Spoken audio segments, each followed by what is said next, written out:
Hey y'all, my name is Bree Andrus and I'm a senior at LSU majoring in broadcast journalism, and this is my independent study. It's a podcast called Behind the Mic in the SEC. I'm about to enter the job market and I want to know what it's like to cover each school in the SEC from the perspective of local sports reporters around the Southeastern Conference. So we're going to start with week 1 with LSU, and then we're going to move on to every other school in the SEC. Here's episode 1. Welcome to the very first episode of Behind the Mic in the SEC, where we're going to talk to sports reporters all across the SEC. We're going to start right here at LSU with Jacques Doucet, WAFB Channel 9 sports reporter. Jacques, how are you today? I'm great. Thanks for having me. So I wanted to know, where did you get your start? Where did you go to school? Where was your first job? Well, I'm going to date myself here. I went to USL at the time, which is now known as UL Lafayette, or I know it's real controversial what they call themselves or whatever, but that's where I went to college, and I grew up a huge LSU fan, always coming to the games. Even when I went to school and college there, I was coming over here on the weekends for football games and whatnot a lot of times. So, and then while I was in college, I interned at KLFY TV10 there in Lafayette, and really they taught me a very big base of what I needed to know in television in terms of, here's a camera, you're going to go shoot a lot of video, learn how to white balance, learn how to shoot sports, whether it's football, basketball, baseball, learn how to edit on deadlines, and then kind of learn how to write and learn how to do stories, and know that you only got a certain amount of time to do it, as you have learned, obviously. Yeah. So that was that really kind of was the first job. They would pay me here and there, $25 to shoot high school football on Friday night. And then my first hired out of college, I worked at a station called KLAX TV in Alexandria. They are, I guess, still the ABC station in Alexandria. There was the big station, which was KALB, that had been there since the 50s, I guess, and then there was this station that started in 1988. So that was my first on-air job, so to speak. And then I came here and was hired at WAFB, really in a huge upset. I didn't think I had a chance, and there was a couple things on my resume tape that maybe fooled the news director, Vicky Zimmerman, who hired me in March of 2001. But I knew deep in my heart, no ego or whatever, I knew that I was going to be the best person for this job. Eventually, I had some growing pains in the beginning, but yeah, it's been great. So I tell you all the time that you started at Channel 9 when I was born. Yeah, so how about that? Make how you about feel that? A little old. Exactly. Anytime you feel a little good about yourself, come walk on the LSU campus. You'll be humbled really quickly. And yeah, that's right. 2001. This young lady entered the world, and look at her now. So, has sports reporting always been your dream job? Has it always been what you wanted to do? I think what I used to do growing up, I wanted to be the next Jim Hawthorne, who was the voice of the Tigers and who I grew up listening to on the radio, no matter what the sport was. And, back then, growing up in the 80s and the 90s, not everything was on television, obviously not to the extent that it is today. And so you were relying on the radio call. And still you do. Chris Blair does an amazing job as well when you're in your car or whatnot. And then sometimes just a lot of fans listen to the radio call while they're at the game. But, yeah, I kind of wanted to be a play-by-play guy. I used to practice in front of my TV. I had this thing called a tape recorder, Bria. And we used to hit record, and I would do play-by-play of what I would see. And I kind of thought that's what I was going to do. And then my third year in college, I was kind of drifting, and I think my mom one day said, "What are you going to do?" Yeah. And so you need to intern. So that's when I interned at TV10. I was like, well, I guess I'm going to end up being a local sports guy, and that's what I ended up being. But in the beginning, I wanted to do play-by-play, be a television broadcaster, that kind of thing. And but this is where I ended up instead. So I know a lot of times, it's very common in the TV business to, after a contract ends at a station, you move on, you get to a higher market. Why have you stayed in Baton Rouge so long? Yeah, that's a great question. I've seen a lot of people that have come to Baton Rouge and have gotten bigger jobs and moved up. I see people that now, there's a guy named David Spunt who works on Fox News. He was a news reporter at WAFB, not all that long ago. So I've seen people that have come to our station who have moved up to really high places. That was never really my intent. I grew up here. I'm from Louisiana. My name rings Louisiana. I'm invested in the teams I report on because I grew up on them and going to the games. So I feel like I have the history in my brain, and that helps me. And I was never really interested in moving on to bigger markets and covering teams I didn't care about. I guess I could have done that maybe, but my parents still live down the road. All my friends and family are here, so and I get to cover LSU and drive down the road to cover the Saints an hour away and all those kind of things. So in the beginning, I'll be honest, I didn't make a whole lot of money. I guess I can say it. I mean, been over 2 decades ago. My first salary at Channel 9 was $25,000 a year. And my first salary at the job before that was $16,000 a year. So when I came in with making $25,000, but if you get that today, it's like that's not even livable. You make more like McDonald's if you get something like that today. Yeah, I think I drove down the road the other day. I saw Chick-fil-A. They're paying $15 an hour. Yeah, I think. So but now I live comfortably. I've been able to move my salary up over the years, and I mean this. I mean your heart needs to be in it first. Right. You need to enjoy what you're doing first. If you chase money, then the things aren't going to pair up for you, I don't think. Right. And so making good money is a byproduct of you being invested into the profession and moving up. Yeah. But yeah, those are the reasons, and it never gets old. I mean, still to this day, all these years later into it, I wake up, bounce out of bed, and say I get to cover a Kim Mulkey basketball game today, or I get to go cover the number 1 baseball team in the country in LSU, or football here. Whether they're winning or losing or whatever the case, there's going to be so much interest and excitement. So those things just kind of keep me going. So I know you've never covered another SEC school because you've been in Louisiana, but what's your favorite part about covering LSU, other than the fact that you grew up an LSU fan?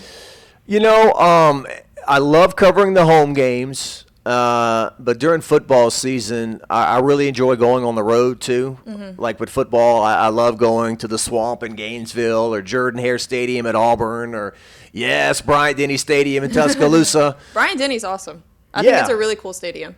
Yeah, they've done some cool things. I think they were the first to kind of incorporate the light show and everything. And so, next year, I mean, I've been to Columbia, Missouri recently. The LSU hadn't been there, since they joined the league. So I enjoy going to SEC towns. I enjoy seeing the tailgating, and I enjoy seeing a stadium fill up on a fall day and watching a great college football game in the SEC. To me, that's kind of like peak sports time of the year. Right. Now we're about to, right now, as I'm sitting here with you, from mid-February through March is crossover season. Yeah. It's so stressful. There's so much going on. It's like, it's hard to wrap your head around. There's something almost every single day. Yeah, I mean, it really is peak sports season with all the stuff going on, too. And real quick on that, I mean, I've been kind of concentrating on LSU baseballs in the state of Texas for a week, covering them. Come back home, I almost feel guilty. There's so much stuff going on that I need to be helping with in the next few days. But yeah, SEC football is still just great. I almost feel like the college football season is a bit anticlimactic in the playoff. You had this long break, you kind of lose steam, you go to these neutral sites. I mean, to me, the essence of college football is campuses, students, cheerleaders, band, those kind of things. And then maybe that's going to come into play in the new playoff in the future where you're actually playing on campus. Yeah. So what would you say in your whole career, if you can think, what is the biggest story you've ever done? Well, being there when the Saints won their first Super Bowl, that was pretty significant, and covering that whole run from the, all season. I was at a regular season game at Washington, a game that they had no business winning, that they pulled off a miracle at the end and won, and the NFC Championship game when Garrett Hartley makes the kick, and the Saints are going to the Super Bowl. That had never happened. They've been playing since 1967, and that had never happened. So Steve Schneider and I, the sports director, were there on the field, right kneeling in the end zone when Tracy Porter made the pick at the end and ran it right to us from me to your tripod and dropped the ball, and it rolled and hit me in the foot. And that was kind of one of those, man, if I died right now, that'd be okay, right? Die happy man. Die happy man, yeah, to see that moment. And then, LSU football hadn't won a national championship since 1958 when I started at Channel 9. And then suddenly in my third year, they win a national championship. And then, 3 years later, they win another one. Right. And then they play for another one in 2011, and then in 2019 they get to cover the greatest team ever. So with Joe Burrow and That was my first year in the business. there you go. Yep. How about that? How about that for a start? Do you feel good for her or bad for her that was her first to start with that? You know, I mean, they will win another national championship, but I don't know if any team is ever going to compare to that. So those are just a few off the top of my head. 2006, the Final Four team here, the LSU men's basketball team, seeing them, Daryl Mitchell hit the shot against Texas A&M in Jacksonville, seeing them beat Coach K, Sheldon Williams, J.J. Redick, and Duke in Atlanta. That's another high mark. And really, I didn't know a whole lot about women's sports, I'm going to be honest with you, before I came here. And now it's one of the things I enjoy covering the most. I covered 5 Final Four teams in a row with the LSU women. Been to Oklahoma City with the softball team 4 or 5 times. So Have you ever covered gymnastics? Because I didn't know much about gymnastics when I first started, but now it's one of my favorite sports to cover. Like, it's so much fun. I have. I've been to St. Louis, I think twice for the nationals, and I think they came up. I think they were runner-up. I mean, they were right there from winning a national title. It's one of those sports still that I feel stupid trying to cover. I mean, I can say Haley Bryant got a 10. Right. Or, whatever the case may be, and such got a 9.95. But when I watch it on TV and the broadcasters start breaking it down where she did a triple whatever the such and such with the like back. a Yurchenko full or something like that, Pack Salto, like all the terminology. There you go, right there. We need to hire her as our gymnastics correspondent. Yeah. So I still don't understand all that stuff. But I've covered the meets in the PMAC, and I've covered them on the road to an extent. But that's a sport too. That when I first got here, I mean they would say a couple thousand were there, and then I saw it really. I don't know when it 15, 16, 17, 18 around then. It really Dee Bro effect. Yeah, the Dee Bro effect. She had been here since, I guess, the late 70s, maybe early 80s. She's the longest reigning head coach in NCAA gymnastics. 43 years, I think, she coached here. So yeah, I mean, that became a big thing. Similar to LSU baseball, I mean, and she got a lot of that from Skip Burtman. Skip Burtman came here in 1984, I believe. LSU baseball was a joke. There was a few hundred people that went to the game, and then we see what it is today because of him, largely. And gymnastics is kind of the same. I mean, a women's sport that was disrespected. The women's sports here in the 80s and 90s, I mean, they didn't get a whole lot of support, and that kind of changed. And certainly Skip Burtman, the AD, played a big role in that because he had been a coach himself, and he could see in Dee Bro's case and some other cases that they were struggling to get that fan attendance. So and you fast forward a couple decades later, and they're selling out stadiums. They're breaking records for attendance in the PMAC, just women's sports alone. Yeah. So I also wanted to ask, what's your biggest accomplishment, in your opinion, in your career? Well, you're fortunate enough. I find the harder you work, the luckier you get. And that could be on a day where maybe you, like, for example, you might be trying to cover 3 things in a day, and you're telling yourself, how am I going to get to this press conference on time? But you hustled, and then just so happens that the coach that you were going to see was 5 minutes late, and you happen to arrive on time. And I feel like those kind of things happen if you hustle and give good effort. I've never been the best organized or those things, but I feel like I'm invested, and I will pour my heart into it. And so in the last several years, I mean, I've talked to your classes and whatnot. I mean, I really feel like in many cases I've hit my peak in my 40s, in which in the last 5 years I was named Louisiana Sportscaster of the Year twice and have won a couple of Emmys. My name's been on a couple. Humble. I didn't win them, but you're like, I'm just Sportscaster of the Year, no big deal. Like, I would be like jumping over the moon, like, I'm Sportscaster of the Year. Well, and that's a subjective thing too. It's like a beauty contest. I know those. You've been in those before? 18 years. 18 years of beauty contest. Yep. And to bring it to maybe make you understand, maybe there was a year in which you felt like, man, I kicked butt this year. I'm gonna win this year. Right. And you don't. And then there's another year where you feel like, oh, I won. Did I do anything different than the year before? Right. So maybe it all balances out. I don't know. But, those are, you try to think of those things as blessings, not that I did this, because the Darren DeQuanos, the Steve Schneiders, my news director, Rob Hayes, Kevin Baptiste, all the people that are connected to my work, we all play a role in that to some extent. So you never want to act like you're the solo artist, Beyonce stepping away from Destiny's Child or whatnot, and being the biggest star in the world. But yeah, those are some of the things that I've been part of over the recent years that I guess are awards and things. Somebody will always humble you. You know, I got 40 under 40 one year. And I was excited about that. And then Carlos Temple III, who was a basketball player, he said, "Oh yeah, you got that? I got that." When he was 23, I was like 36. When I got it. So I just made it. So anyway, those are some things that I'm proud of that I've done. You've been one of my really, really strong mentors ever since I got started in this 4 years ago, and you've given me plenty of advice. You've helped me with my stories. You've helped me with my stand-ups. You've watched my reel.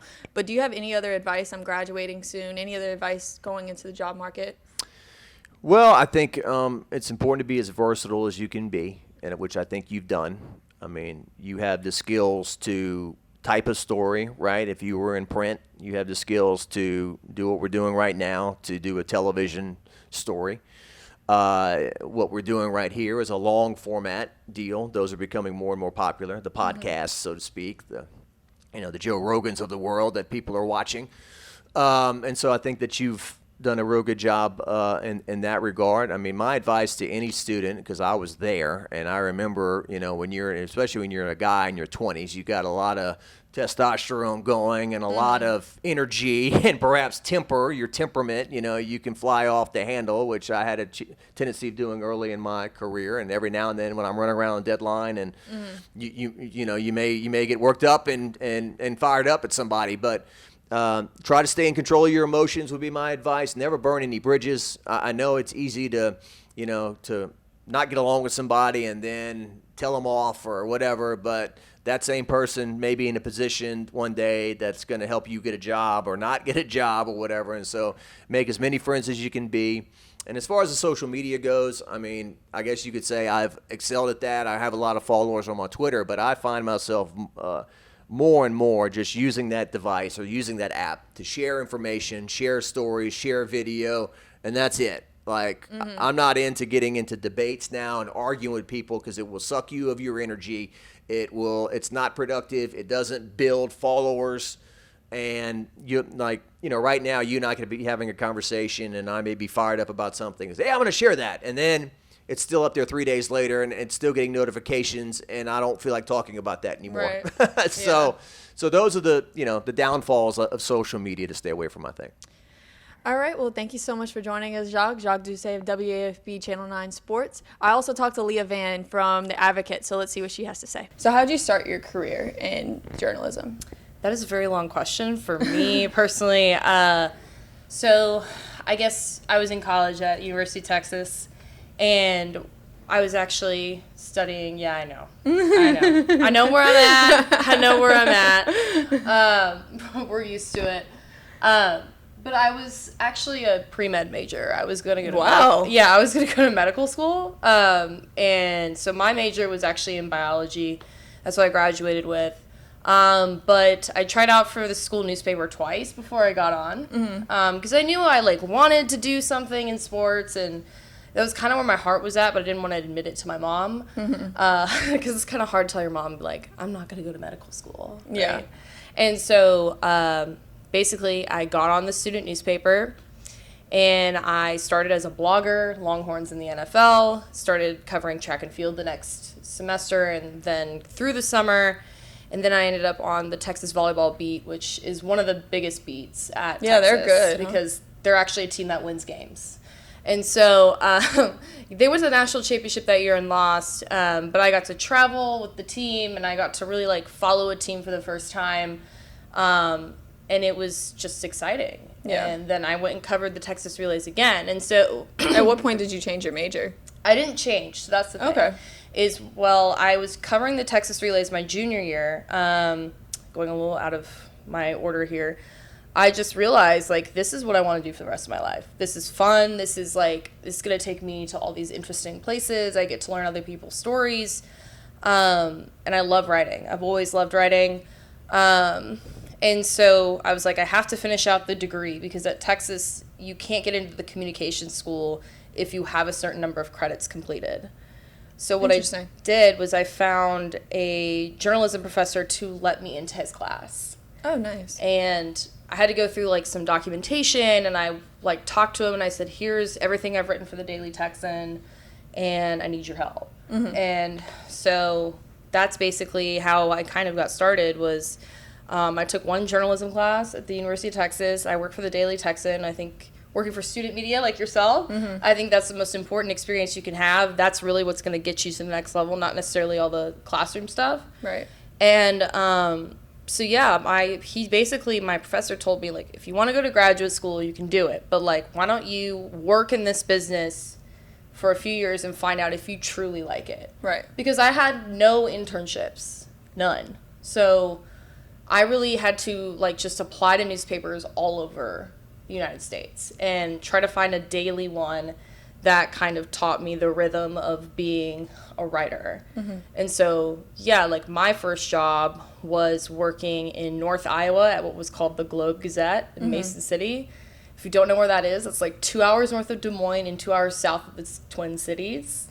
So it's the middle of nowhere. Yeah. And I was covering like 23 high schools and wow. Yeah, like high school football, baseball, softball, volleyball, all the traditional sports. Along with in Iowa, wrestling is really big there. Yeah. I had to learn how like wrestling works. I've actually never watched it before in my life. Was that challenging? Yeah. Yeah, that was, I mean, kind of like, I kind of did it the old-fashioned way where you go on YouTube and you just, like, look up, like, what's a takedown, right? Like, what does pin mean? And then I had, like, my coworker kind of, he went with me to a match and he was like, all right, here's what's going on. Right. And so a lot of journalists actually do have to do that. Right, yeah. I was kind of worried about that, too. Like, when I get my first job, like, what if I'm up north and, like, I have to cover hockey? Like, I don't know the first thing about hockey, so, like, the research is going to have to be really intense. But hockey's not, and I had to learn hockey, too. And it's not terribly difficult because the stats are pretty intuitive. They're really easy to understand. And then once you understand that it's just 5 guys and they're changing their lines and who works together, like, it's pretty easy to understand on the level that you will probably need to understand it. Now, as far as, like, a level of, like, beat writer understanding, like, covering an NHL team, that's a whole different thing. Right. For me, I was just covering, like, high school and junior hockey. So, like, I just had to know the stats. I just had to know what was going on and who was making the plays, you know. So, but I think, you know, the big part of my journey was, and I guess I'm being too long-winded, was I'm a cancer survivor of almost 12 years. And so I felt that pressure to go to medical school, and that's why I didn't pursue this in the first place.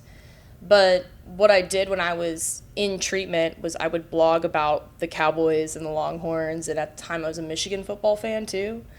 And so when I went to school, I actually like really wanted to go into sports journalism, but again, I felt that fear of like pursuing something I actually wanted, and that's in a field that's so competitive, right? And also like male dominated, and it's just kind of hard to make it in. So, yeah, I'm I guess a little bit of a dreamer. That's awesome. That's awesome. So, how long have you been in the business, like outside of school? So I graduated in 2017. And it's 2023, so 6 years, I guess. You could maybe subtract a year when I was in graduate school at Northwestern. That was in 2019 to 2020. But I still freelanced when I was there, and, you know, we were practicing journalism. So. Have you ever covered another SEC school? No. So how is covering the SEC different from any other conference you've covered, college-wise? Yeah, so I covered the Big Ten. I covered Iowa before I came here. And before that, my background was high school sports in Texas. So I guess I've covered some Big 12. I think the spirit here is definitely elevated, and your readership is always paying attention to you, not just like what you write, but what you like, who you are. Like I can walk down the street and they'll be like, "Hey, Leah, that's weird to me." But yeah, I felt like, you know, Tiger Stadium's probably the biggest stadium I've been in as far as college football, and you know, seeing the LSU Alabama game. Those are kinds of those moments where you're like, yeah, I'm in the SEC. Right. Whereas in Iowa, like, there's a lot of spirit in Big Ten football. There's a lot of spirit in Iowa. But the number of people you see congregating in the same place is a lot different. Like, in Iowa, they have, like, a 60,000-seat stadium. Here, it's, like, over 100,000. Right. And that's just, like, the sheer number of people is just bigger. 102, 321. Yeah. I've known that number for a long time. I'm sure you have. So, I'm sorry. What's your favorite sport to cover out of every sport you've ever covered? It's interesting because, like, I grew up a football girl, and, like, football's my main love. That's why I got into this. I have, like, really loved covering, like, track and field when I was in college and even in high school sports. But baseball has kind of become my favorite sport to cover. Yeah, I noticed that. Yeah. You're a big baseball girl. I don't know. I'm the same way. Like, I grew up watching LSU baseball, grew up during the Pulmonary era. Like, that was my childhood. And the first time I met Pulmonary and got to, like, have a one-on-one conversation with her, I was, like, a little starstruck. I was like, I've watched you since I was, like, 7 years old. I remember the 2009 College World Series and everything. So, like, baseball was kind of, like, my first love, too, like, right behind football. Yeah. It was for me, I think covering is a different thing than viewing, right? So, like, for me, watching baseball growing up, I was never super into it. Like, my family didn't like baseball. I mean, we did have season tickets to the Rangers. I went to Rangers games. I went to, like, my high school baseball games, you know. And college was really when I got into it because Texas had a pretty decent team at the time. And my senior year, I was covering softball, but I really wanted the baseball beat. And so I would just go to the baseball games and, like, practice, like, charting and keeping score. And there were 2 times when I was working in Iowa and Colorado where Texas went to the College World Series, and I could just drive to Omaha. Right. And the tickets are super cheap. Really? Yeah. It's like I would expect them to be It's like $20 general admission. Oh, awesome. And you can get in, and you get in for, like, the whole slate of games if you just stay in the ballpark. And so I figured that out, and I was like, this is fun. Right. And so then coming here, like, you know, covering football is amazing here. But it's very guarded. You're not always going to get the players that you ask for. So many people are covering football here. So many. But then with baseball, there's not as many people covering it. I get every player that I ask for. And when you're writing on, like, a game story on deadline, it's a slower game. And so you can kind of paint a picture more clearly for me as a writer and take in the details that really, really count. Right. So what sets LSU apart from any other school you've covered? Yeah, I think it's the fan base. It really has to be the fan base. Like, again, I just think that they're always going to read what you write, which really holds you accountable, and that's what makes this such a tough job to be in, is because they're going to pay attention to a Tuesday night game against Nicholls State, right? That's where I'm from. Yeah, really? Yeah, I'm from Thibodeau. Yep. So, yeah, they're going to care about, like, the Tuesday night games. They're going to care about LSU football playing, you know, like, I don't know, UAB. Like, right. They care about every single game here. Whereas, like, at Texas, like, okay, you know, if we're playing a nobody team, nobody cares. We're going to go hang out in Austin. We're going to just hang out. And then in Iowa, I mean, again, it's enthusiastic, but the sheer number of people is just so much smaller. Mm-hmm. And so, like, when I was thinking about taking this job, my editor was like, let me show you the page views for college baseball, which were, by and large, twice what I was getting on football stories in Iowa. And I think they demand the best out of you here. And people like the fans, they know the sport. They know the sport incredibly well, whereas I think at a lot of other places, they don't know the sport quite as well. Mm-hmm. Like, they'll see a call and they'll think, okay, this is a bad call, whatever, and they move on. But at LSU, they're like, this is why this is a bad call. And then I will tell you that they could all be coaches. And nowhere else in the nation, I don't think you can hear guys talking about gymnastics scores in the press box at an LSU baseball game. Yeah. That's different. So I have to ask, speaking of readers holding you accountable, your infamous Brian Kelly press conference, I have to ask about that. I knew this was coming. Yeah, so walk me through that. What was going through your head, what you said, in case anybody doesn't know what happened. Yeah, so I was running late from a doctor's appointment, and Brian Kelly normally starts, I think, at noon on Mondays. And normally he's like a couple minutes late, so I kind of thought when I was stuck in traffic, it's not going to be a big deal. But he ended up starting his press conference like at 11:53 or something, like super early. And so I walked in at 11:57, and it turns out my coworkers had all walked in right then before me, and they were also late. So when I walked in, I guess I was like the last late person. And so Brian was like, well, looks like somebody had a fun weekend, and that'll be $10 in the kitty for being late, the late arriving media member. And I said, well, maybe if you win, I'll be on time. This was after Florida State. It was right after Florida State. Which, by the way, they went on a huge winning streak after that. So they did. You might have sparked something. I don't know, okay? And so then, like, I kind of said it under my breath, but it was, like, a lot louder than I thought it was. It was like the intrusive thoughts took over. Yeah. And just, like... Because in the Did moment... I really say that out loud? Yeah, like, I'm a sassy person, and right. I'll, like, you know, and I hang out with a lot of guys, right? So we're, like, trash-talking each other all the time. And so I didn't think anything of it. And then I asked him a question, like, 10 minutes later. Like, everything was fine. Mm-hmm. We walk out of the press conference, and I was like, I better apologize because that was rude. Right. You know? Like, it's in, like, I was like, I don't think he had, like...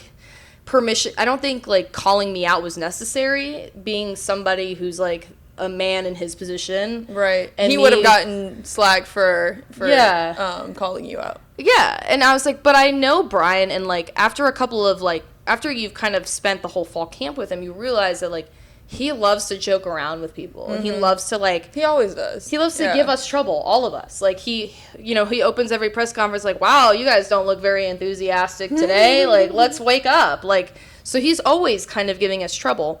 And so then I went up to him after the press conference and I shook his hand. I was like, I am so sorry for what I said. I did not mean it. I don't know what got into me. And I just want to say that I respect you and I will be on time and all this stuff. And, like, normally I'm very early for press conferences, like, obscenely early. So I just was like, this is so uncharacteristic of me. And he was like, I'm just wondering where my $10 is. And I was like, you have $90 million? Like, he's like... And an extra million. An extra million. They accidentally paid him. And so then he said, well, I've got to fund my new blazers. Like, I'm buying some new blazers for this new job at LSU. And I was like, I do like the new blazer today. Because he had worn, like, this new blue blazer. I knew it was new. I hadn't seen it before. And so he was like, well, thank you. I appreciate it. And so we were, like, laughing and having the best time. And all the other reporters who were in there were like, this was not a story. This is not a big deal. I remember I had one of my reporters there, and they said that was the scariest moment ever. They were like, you could have heard a pin drop. It was so silent after. They were like, I was scared for her. And then, like, did you go on Twitter, like, an hour later, and it was, like, the biggest thing? I went on Twitter about immediately after because I noticed some people were talking about it, and I was like, this is what happened. Everything's fine. It's not a story. Like, it's not a big deal. And, but I think, the lessons learned is, like, don't say anything. But the other thing is like in the world, like before social media and before this was like a huge thing, reporters used to like kind of, talk to coaches and have fun with it. Right. And so when a lot of like the big talking heads were calling LSU and being like, hey, is this a story? They were like, LSU was like, no, like Brian and Leah are fine. They have a good relationship.